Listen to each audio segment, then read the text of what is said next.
quando me mudei para a cidade de São Paulo, no final do ano de 1967. Quase ninguém que está aqui conosco, né, já tinha nascido. Muita gente sim, mas ainda não era assim tão grande.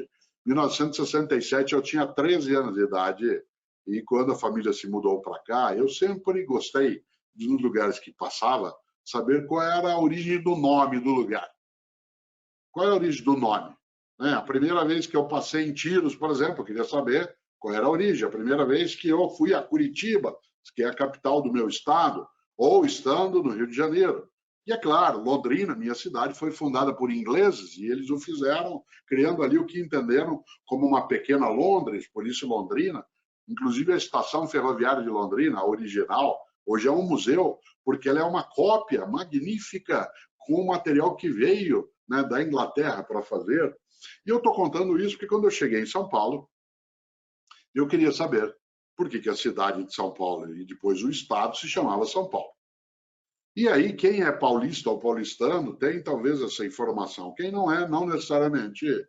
A cidade de São Paulo, ela foi fundada no dia 25 de janeiro do ano de 1554.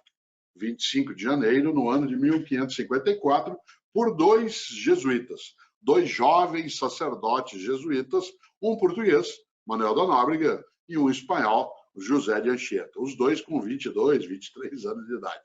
Eles fundaram essa cidade a partir de um colégio, né, de uma escola. E como? Eles colocaram a primeira fundação, a primeira pedra para fazer o colégio. No dia 25 de janeiro, eles deram a cidade, depois o estado recebeu esse nome também, de São Paulo, por uma razão.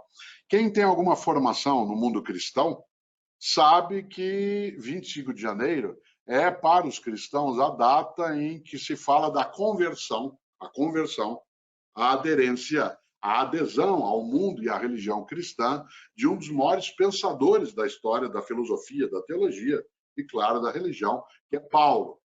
Paulo, que católicos, anglicanos, ortodoxos chamam de São Paulo.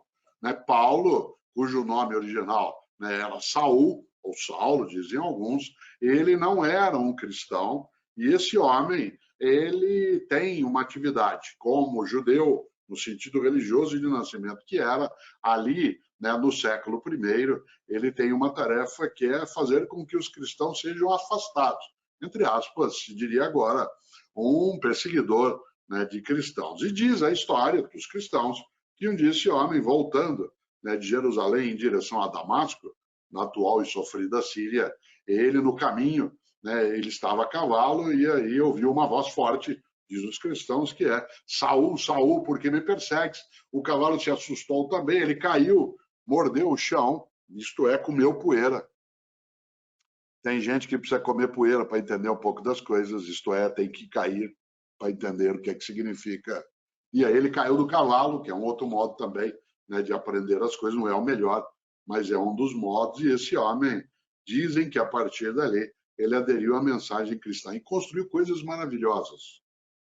Paulo é tão importante dentro da teologia dos cristãos que as cartas de Paulo, chamadas também de epístolas, elas foram a base para a teoria de alguns evangelhos. Algumas pessoas talvez não saibam, mas as cartas de Paulo foram escritas antes dos 4 evangelhos canônicos.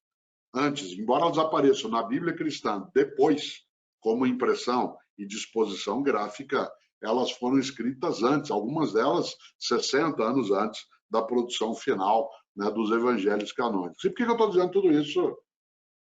Porque Paulo, a partir do momento que aderiu à mensagem cristã, ele passou a escrever cartas sobre ética, passou a redigir o que a gente chamaria agora de um código de conduta ética.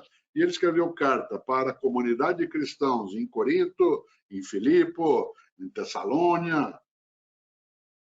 E ele escreveu 2 cartas para a comunidade de vida de cristãos em Corinto. E é essa que eu quero fazer menção. Porque foi aí que eu fui entender porque que a cidade se chama São Paulo e a importância disso do que eu quero dizer agora. Paulo, como liderança que se tornou também, começou a dizer que as pessoas deveriam se comportar, e ele assim se comportava, de um modo que respeitasse um princípio, que aparece na primeira carta aos Coríntios, das 2 que ele fez. Tanto faz se você é cristão ou não, se você tem religião ou não, essa é uma escolha tua. Mas dê uma olhada um dia, que esse é um dos conselhos éticos mais importantes que a gente pode ter. Paulo escreveu na primeira carta aos Coríntios, capítulo 6, versículo 12: tudo me é lícito, mas nem tudo me convém. Já pensou?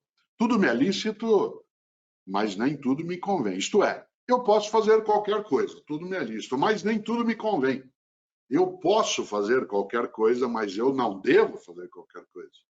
Eu posso, porque sou livre, mas não devo. Por que não devo? Porque eu não devo fazer nada que manche a minha trajetória, torne imunda, né, a minha comunidade, que ofenda o local onde eu trabalho, que agrida os valores da família na qual eu estou.